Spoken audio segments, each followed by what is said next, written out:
Your hand is already halfway to the card, and the watch has stopped being a watch. That is the part nobody likes to admit. The dial, the metal, the brand name. They are not what is pulling you forward. What pulls is the private movie, the meeting where your wrist lands on the table, the room that changes, the glance that lingers 1 second too long. You are not buying time. You are buying the feeling that, for one evening, you will be the kind of man who belongs there. And that is why the price feels strange. Too high for an object, not high enough for the image. Most bad purchases are not made for utility. They are made to close a gap between the self you live with and the self you want other people to register. The card comes out fast because the fantasy is fragile. If you pause, the spell weakens. 5 rules will strip that spell down to the wire. The first thing to see is brutal. The object is rarely the real object. The second thing is worse. Once you start paying for identity, the market has learned exactly where to charge you. Ask yourself something uncomfortable. When you reach for the card, what are you actually trying to repair?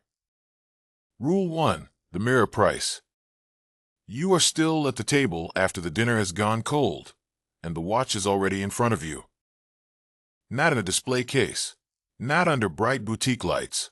On the table, beside a half-finished glass and a check that has already made the room feel smaller. The seller says the price once. You hear the number, but that is not what moves you. What moves you is the version of yourself that would wear it out of this room. That is the point where the object stops being an object. Thorstein Veblen saw this long ago and gave it a name: conspicuous consumption. The watch is not only for telling time, it is for telling the room something about rank, taste, reach. You are paying for a signal before you are paying for steel, movement, or craftsmanship. And if you want the cleanest proof, watch what happens in your body. The hand hovers, the pulse rises, the decision feels urgent, almost private, as if the watch is solving a problem no one else can see. But the problem is visible if you stay still long enough. You do not want the watch. You want the relief of being seen a certain way. That is why the purchase feels larger than the item. The table, the tension from dinner, the quiet after the last argument, the sense that you need to leave with something intact, all of it gets compressed into one small act of spending. One signature, one swipe, one instant where you can turn discomfort into image. What are you buying when the object is already on the table and your mind is somewhere else? A watch can keep time for years. The identity you attach to it lasts until the bill arrives, and sometimes not even that long. The room does not ask for your confession. It only offers you a mirror with a price tag on it. And if you can see that clearly, the next choice gets harder in the right way. Rule 2. The delay buffer. You fill the cart at 11:47 p.m. The page glows in the darkroom, and every item looks cleaner than it really is. By the next afternoon, after a normal workday, the same cart sits there like evidence. Nothing changed on the screen. You did. That is the first trick. The late-night version of you is not thinking with the same heat as the daytime version. The pull feels absolute because the body wants relief now, not later. George Loewenstein studied that gap between the hot self and the cold self. Hot-cold empathy gap. The name is clinical. The effect is not. It is the reason a purchase can feel necessary at midnight and unnecessary after lunch. Look at the card again the next day. The jacket is still there. The headphones are still there. The upgrade still exists. But the need has shrunk. What was hunger now looks like preference. And preference is easy to refuse because it does not come with panic. It just sits there and waits to see whether you are serious. That is why 24 hours works. Not because desire disappears. It usually does not. It loses temperature. The feeling that something must happen right now starts to thin out. And once that happens, the purchase has to stand on its own. No mood, no pressure, no private drama, just the object and the reason for it. Open the card after a day and ask one question. If this were only practical, would I still want it this much? That question cuts through the performance. A practical item survives daylight. A theatrical item depends on the hour. At night, You are often buying relief from a feeling you do not want to name. By noon, you are left with a receipt-shaped outline of that feeling, and it is smaller than it claimed to be. The delay does not weaken your judgment. It reveals it. That is the entire advantage. Time separates urgency from truth. And once the urgency goes flat, the next line item starts to look very different. Rule 3. The audience tax. You are standing at the nicer seat, and the price gap is small enough to insult you. That is how it works. The difference is not in the cushion. It is in the room. You are not buying better support. You are buying the possibility that somebody notices you did not settle. How many purchases begin there, with nothing in your hand but the thought of being read correctly? They say, "It's only a little more." The weak response is to treat that as a bargain and pay for the feeling of rank. The powerful response is colder. A little more for what exactly? Because the seat itself is not improved in any meaningful way. The imagined audiences. That is the hidden invoice. Status pressure does this quietly. The label, the finish, the upgrade, the premium version. Each one can look like a product decision while functioning like a social one. You tell yourself you want quality, but what you often want is permission. Robert Cialdini called social proof the pull we feel when other people's attention becomes evidence. In buying, that pull gets expensive fast. You are paying for the room to approve of you before it has even looked up.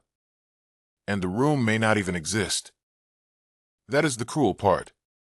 The man in the better seat is often being watched by nobody except the version of himself that needs applause.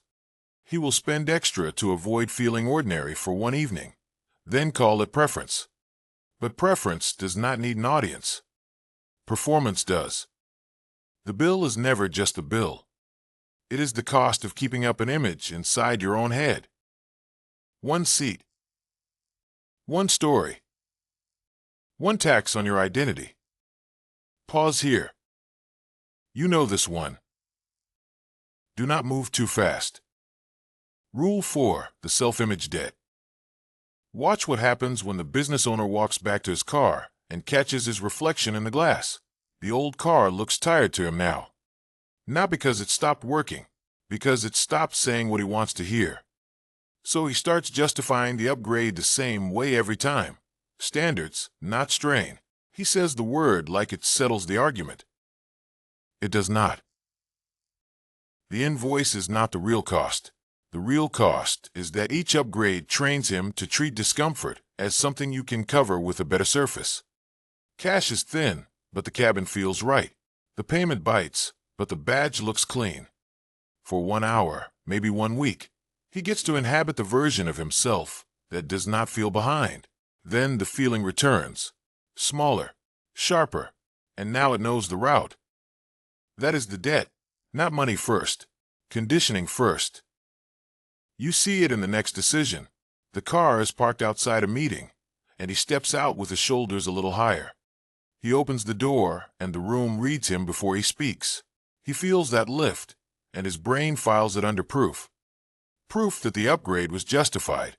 Proof that he has not slipped. Proof that the pressure was worth it.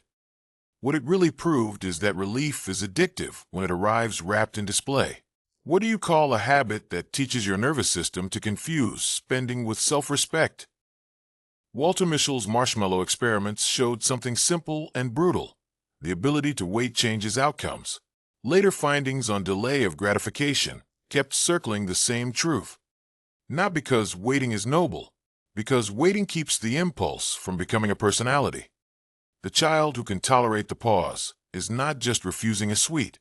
He is refusing to let the moment train him. The same rule sits inside the adult who keeps upgrading to escape a feeling. And the feeling always comes back. That is why this gets dangerous. The business owner does not only buy a car, he buys a method. Next time he feels small, the mind reaches for the same object, the same logic, the same relief. The purchase becomes memory with an engine. Then the habit hardens. Discomfort appears, display answers, shame recedes, repeat. Slow poison, clean packaging, Standards are not the problem. Strain pretending to be standards is. If you can only feel respectable after you spend, the bill has already entered your nervous system. If this cut is landing, stay close, subscribe or like, and keep yourself near the kind of thinking that strips the gloss off spending before it strips your judgment. The next turn is colder, and it matters. Rule 5. The quiet richness. A plain coat hangs on the back of the chair. The car outside is unremarkable enough to disappear in a parking lot. The man wearing both does not glance toward the room for approval, because the room is no longer where he gets his bearings. That is the real shift. Not better taste, less need.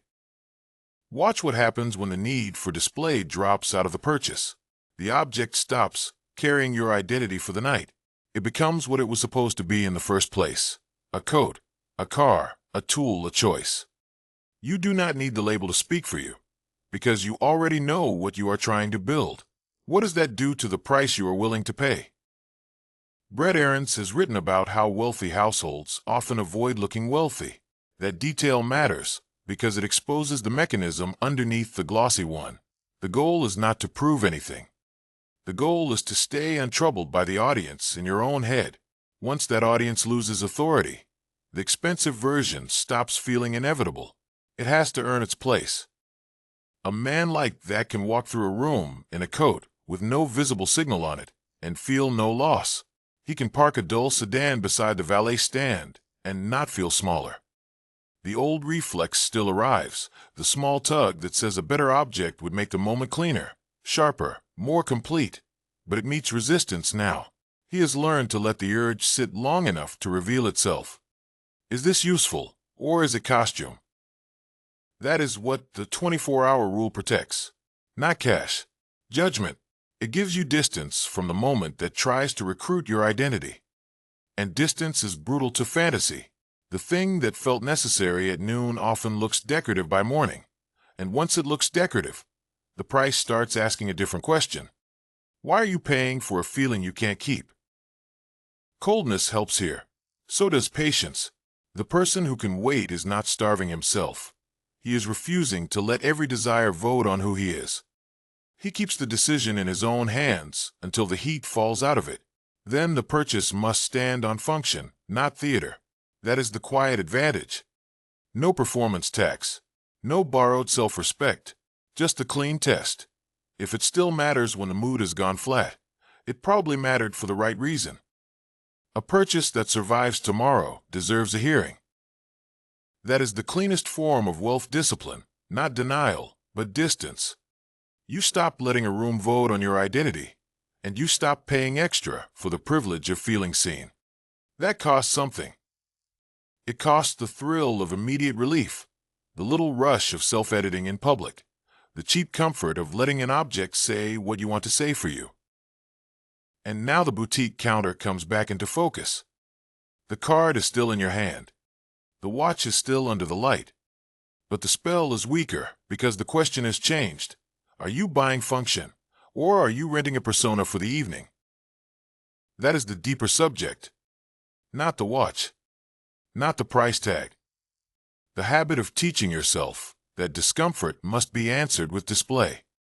If you keep that habit, every room gets expensive. So when the next non-essential purchase appears, write it down. Leave it untouched for 24 hours. Then look at it when the mood has gone flat. If you want more of this kind of pressure-tested thinking, subscribe.